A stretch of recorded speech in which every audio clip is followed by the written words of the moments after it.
장기간 보유하지 않고 짧은 시간 안에 매도하는 게 목표이기 때문에 2천만 원 미만으로 투자를 하는 편이에요. 경쟁률이 상당히 낮다. 최저 금액에 100만 원인가 더 쓴 걸로 봤는데 혼자 들어오시고 혼자 단독으로 받아가셨어요. 소액으로 들어갔기 때문에 수익률이 높아요. 어디서든 볼 수 없는 수익률이 자랑한다는 거. 싸게 사면은 뭘 해도 남는 게 세를 줘도 너무 많이 남으니까.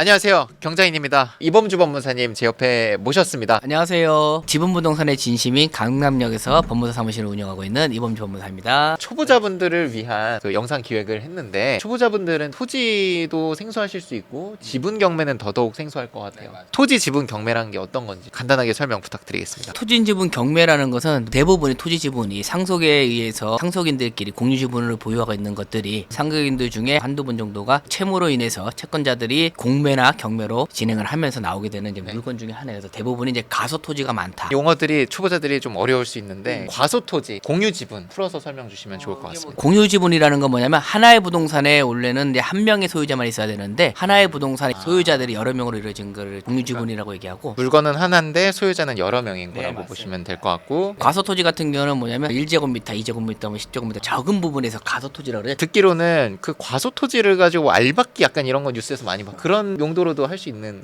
충분히 가능하죠. 판례가 없었을 때는 재건축하거나 재개발하는데 그 안쪽에다가 딱 박아서 200배 청구한 경우도 있었는데, 판례가 이제 9배 정도 부분 더 이상은 이제 못하게끔 알박기 부분에서 좀 쉽지는 않죠. 과소 토지를 갖고 있는 사람은 주변에 땅을 갖고 있는 사람한테 비싼 가격에 팔 수 있는 기회가 있을 수 있겠네요. 토지 지분 경매에 대해서 리치스쿨에서 또 강의도 해주고 계시고, 토지라고 하면은 현금화, 황금성 자체가 굉장히 떨어진다라는 비난을 사기도 하는데, 그럼에도 장점이 있기 때문에 투자를 하고 계시고 교육도 하시는 걸로 알고 있습니다. 토지 지분 자체가 일반 주택보다는 황금성은 떨어지는 건 맞아요. 상황에 따라서 장기간 보유해야 되는 상황도 올 수도 있는데, 지분 경매에서 알려주는 거는 대부분 이제 장점이 뭐냐면 소액으로 가능하다. 몇십만 원 단위부터 1,000만 원 이하까지도 많은 물건이 나와 있기 때문에 투자금이 많이 없으신 분들이 유리하다. 실제로 90만 원에 낙찰 받은 토지들도 있고, 뭐 법무사님도 큰 물건보다는 100만 원 이하, 뭐 1,000만 원 이하 이런 것들을 많이 하시는 걸로 알고 있는데, 이따가 또 그런 물건들도 한번 준비를 해주셨죠? 저 같은 경우도 장기간 보유하지 않고 짧은 시간 안에 매도하는 게 목표이기 때문에 2천만 원 미만으로 투자를 하는 편이에요. 그런 부분에 좀 메리트가 있습니다. 일단 두 번째 장점은 뭐냐면 경쟁률이 상당히 낮다. 저도 최근에는 이제 빌라, 아파트, 오피스텔 이런 것들을 많이 하다가 상업용을 좀 보고 있는 이유가, 감정가가 엄청 높긴 했지만 낙찰가율이 엄청나게 낮더라고요. 토지, 지식산업센터, 상가 이런 것들 보면 40% 이렇게 받으니까 대출은 무조건 90% 나오고 월세만 받아도 많이 남더라고요. 이번 주에도 서울 남부지방에서 리치스쿨에서 경장님한테 수업 들은 두 분이 만났거든요. 딱 보니까 이제 지식산업센터에 들어오신 거죠. 이미 하고 계시구나. 맞아요. 네, 제가 늦었군요. 단타로 주택을 하시다가 경쟁률도 높아지고 센스 있게 돌리시는 것에서 지식산업센터 받으셔가지고 단독으로 들어오셨어요. 가산 디지털 단지 안에 있는 그분을 받으셔갖고 최저 금액에 100만 원인가 더 쓴 걸로 봤는데 혼자 들어오시고 혼자 단독으로 받아가셨어요. 아파트형 공장에 대해서 간단히 말씀드리면, 공장 역할을 할 수도 있고요, 창고로 쓰는 경우도 있고, 사무실 용도로도 합법적으로 되는, 오피스텔처럼 주거와 업무가 같이 되는 느낌의 약간 비슷한 거라고 보시면 될 것 같습니다. 공장 하시는 분들, 사무실 운영하는 분들의 수요를 같이 받을 수 있다는 장점이 있습니다. 저도 이제 지식산업센터 2등 했거든요, 어제도.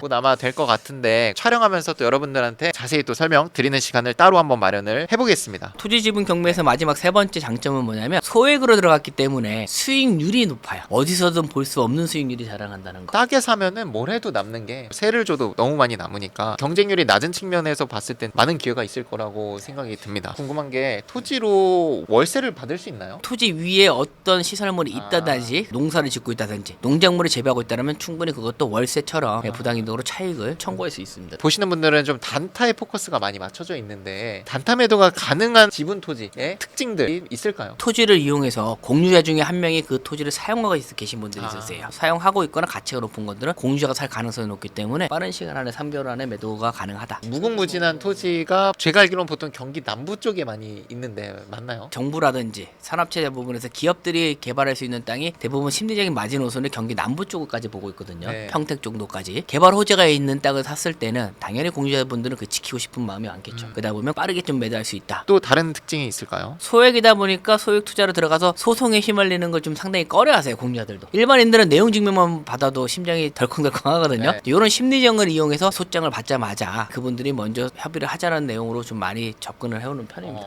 법무사님한테 배우신 분들은 또 법무사님을 통해서 하니까 심리적인 압박감이 더 클 것 같아요. 아무래도 법무사무소에서 날라온 거니까. 토지도 이제 등기부를 떼보면 소유자가 몇 명인지 뭐 이런 것들이 나오지 않습니까? 그런 걸 보고도 좀 이게 잘 매도가 되겠다 판단이 가능할까요? 어쨌든 이거는 사야 되는 거기 때문에 경제적인 상황이 어려우면 하고 싶어도 못하는 경우가 많아요. 등기부상에 있는 공유자 부분에 이제 주소를 좀 많이 보는 편이에요. 주소를 보고 그 주소에 대한 부분에 부동산 가격이 얼마인지를 보고 나서 이분들의 실질적인 가처분 소득을 좀 예상을 할 수는 있죠. 그 주소를 보고 찾아가서 이렇게 얘기를 해봐도 되나요? 미리? 저희가 먼저 뭔가를 해버리면 이 사람이 이분이 좀 아쉽다는 생각을 많이 하기 때문에 네. 일단은 내용 증명을 통해서 한번 접촉해보고 등기부상에 있는 주소가 상당히 오래된 것들 많기 때문에 거기에 없었을 수도 있어요 사실은. 그래서 소장을 접수하고 소송을 통해서 협상하는 게 저희한테 더 수익률이 높아지지 먼저 들어가게 되면 이분들 상당히 방어적으로 나오라서 저희가 적극적으로 하라는 말을 안 해요. 그럼 받고 나서 그렇게 소송식으로 접근을 해라. 내용 증명서 보내고 답변이 오면 그때 가서 하고 안 되면 법원을 통해서 일정 부분의 조정이 가능하기 때문에 확실히 유리합니다. 법무사님이 또 준비해오신 예시가 있다고 낙찰된 물건을 보면서 설명을 좀 도와드리도록 하겠습니다. 위치가 지금 충남 논산이고요. 삼각형 모양으로 이렇게 된 땅이죠. 맞아요.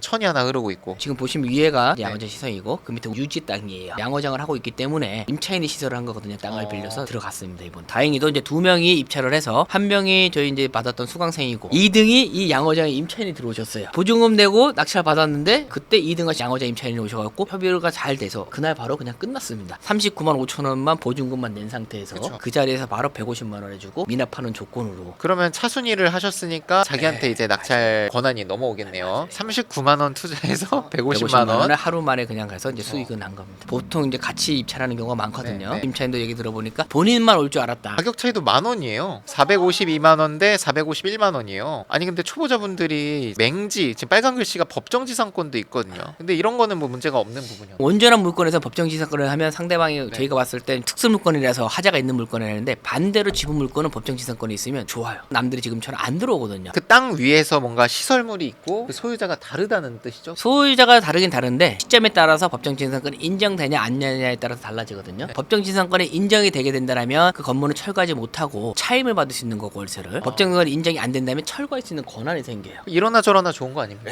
이런 애 전화 줬기 때문에 굳이 걱정할 필요도 없다. 성립이 되면 월세 받으면 되고 안 되면 철거하는 걸 압박해서 결론은 땅을 공주한테 매도하면 되는 거고 건물 주인한테 지분에서 법정지상권이 있으면 확실히 수익률이 많이 나거나 경쟁 입찰률이 낮아질 수 있기 때문에 좋은 물건이라고 저희는 이게 판단해요. 법정지상권이 철거될 수 있으니까 문제인데 당연히 이분들은 철거되면 안 되기 때문에 그분들이 땅을 살 가능성이 높은 거죠. 두 번째 물건 공매. 토지 같은 경우는 세금 체납에 의해서 나온 게 해서 공매가 더 많아요. 괜찮은 물건도 공매가 더 많고 일단은 답이다 보니까 허들이 있다고 생각하는데 농취증이 필요하겠구나라고 생각을 해요. 아까 맹지였으니까 필요 없고 전답 가선을 농지라 그러는데 농지 같은 경우는 농지 취득증이 있어야 되거든요. 네. 농취증이 안 나오겠다고 생각을 많이 하셔가지고 입찰이 좀 많이 떨어지죠. 투기성 있는 토지는 대부분 아까 말씀하신 네. 것처럼 평택, 시흥, 화성, 용인 쪽으로 몰려있기 때문에 그쪽은 농취증에 발급하는 데 상당히 본격하게 부분하는데 그 위의 지역은 아직도 편안하게 그냥 제출하시면 나오기 때문에 그게 지자체에 따라서 잘 나오고 안 나오고가 있군요. 예전에는 잘 나오는 편이었는데 시흥에서 한번 LH 사건 한번 터져가지고 그 직원들이 내부 정보를 통해서 앞으로 개발하는 땅을 묘목이라든지 이런 과실수를 심어서 보상받으려고 그렇게 되면서 투기가 가능한 지역들 향후 개발이 가능하다든지 이런 지역에는 농취증 내용을 좀 엄격하게 제한하고 있어요. 그 이외에는 그렇게 엄격하진 않습니다. 네, 강원도 춘천에 있는 토지이고 감정가가 686만 원이었는데 485만 원. 그래서 상당히 높게 받았죠. 이분을 한번 완사이클에 돌리고 싶은 마음에 좀 높게 받았어요. 내용 증명서 보냈을 때는 아무런 이제 피드백이 없었는데 네. 소송으로 들어가서 6개월 만에 600만 원에 합의 봐서 팔았죠. 위치도 한번 볼까요? 길이 나져 있는 거죠? 산길이다 보니까 지금 현재는 사용하지는 못하더라도 사용할 가치가 있는 땅. 우리나라는 아직까지는 옛날 어느 분들 시골 분들은 산에다가 묘지를 아직까지도 형성을 많이 하고 있어요. 차가 접근하기 편하잖아요. 산으로 올라갈 수 있는 네. 도로가 있기 때문에 좀만 가면 또 이런 내륙이 나오네요. 가정묘라든지 이런 부분으로 충분히 사용 가치가 있기 때문에 공매로 나왔던 거를 저희 수강생이 받아서 공유자한테 소송을 통해서 6개월 만에 600만 원에 바로 그래서 제가 경험에서 주는 가치를 또 높게 평가하는 분들은 한 사이클 돌리는 데 의미를 두시기 때문에 의미가 있다고 저는 생각을 합니다. 지분 경매라는 거를 매각까지 했다는 거는 일반인들이 절대 상상할 수 없는 거거든요. 이번에 지금 한 10개 정도를 받았는데 그 다음부터는 점점 가격이 떨어지고 단독으로 그것도 무슨 물건이든 권리 분석이 하자가 크게 없으면 30%에 받으면 무조건 남지 않을까요? 토지든 뭐든 상가든 메리트가 있는 거죠. 이런 남들이 안 보는 것들에서. 법무사님께서 리치스쿨에서 또 지분 경매 강의를 하고 계신데 소개를 좀 우리 시청자분들께 해주시면은 강의가 더 잘 될 것 같습니다. 리치스쿨에서 제가 진행하는 강의는 기본적으로 지분 경매나와 단순하게 가르쳐 주는 게 아니라 가장 기본이 되는 시장의 흐름을 읽을 수 있는 방법이라든지 1차원적으로 공유자한테 매도하는 그 방법 방법만이 아니라 제가 10년 이상 쌓아놓았던 노하우를 가지고 최고의 수익률을 낼 수 있게끔 해주고 있는 강의라고 생각하시면 됩니다. 커리큘럼을 보면 지금 첫 번째 주차가 전체적인 이제 부동산 투자에 대한 방법론적인 것도 말씀을 주시기 때문에 초보자분들이 들어도 괜찮고, 불안하신 요소들을 어쨌든 법무사님이 또 같이 함으로써 어려운 점들을 많이 해결을 해주시고 소송이라든지 이런 것도 같이 해주시잖아요. 그런 점에서 들으시는 분들이 많이 이제 만족도 하시고 신청도 많이 하시는 것 같더라고요. 간단히 혜택이나 그런 거 있으면은 설명을 주시면 좋겠습니다. 근데 저희 강의는 기본적으로 5+3으로 이루어져서 5주 정도는 지분 경매를 해서 한 주는 주택, 한 주는 토지, 또 한 주는 뭐 보상 관련돼서 네. 해드리고 셀프 등기하는 방법도 알려드리고, 그리고 집행하는 방법이라든지 현장 부분에 대해서도 한 3회 정도 해서 8회로 좀 이루어져 있고요. 이론적인 건 배우긴 배웠지만 실질적으로 해야 되거든요. 사실 매월 첫째 주 토요일마다 오프라인을 통해서 어떻게 해결하고 있는지, 진행되고 있는 부분에 대해서 계속적으로 좀 피드백을 해주면서 성장할 수 있게끔 계속 피드백을 해주고 있습니다. 그런 게 진짜 법무사님만 해줄 수 있는 장점인 것 같아요. 저희 학원의 특징은 강의가 끝나고 나서도 케어가 들어가는 게 타 학원과 다른 점인데, 수강생들끼리 스터디를 해도 되는 것을 법무사님이 직접 가서 같이 또 케어를 해주니까 너무 다들 좋아하시는 것 같습니다. 우리 강의는 워낙 일반 시장에서 프리미엄급의 강의다 보니까 가격이 좀 높고 하다 보니까 진입장벽이 좀 있거든요, 아무래도. 그래서 저희가 세미나를 통해서 강사분들마다 어떤 강의들을 하시는지 요약을 해드리는 시간을 가질 건데, 법무사님은 어떤 걸 준비하고 계신지 설명을 주시면 좋을 것 같습니다. 잃지 않는 지분 경매 투자법에 대해서 좀 세미나에서 설명을 좀 드리려고 해요. 기본적으로 경매를 해서 돈을 버는 것도 중요하지만 자본금이 적으신 분들은 잃지 않는 법이 상당히 더 중요하다고 생각을 하거든요. 그래서 잃지 않으면서 지분 경매로 안전하게 수익을 낼 수 있는 방법에 대해서 사례를 통해서 세미나 때 설명드리려고 합니다. 경쟁률도 높아지고 낙찰가도 높아지고 대출도 지금 안 나고 있잖아요, 정부 기지에서.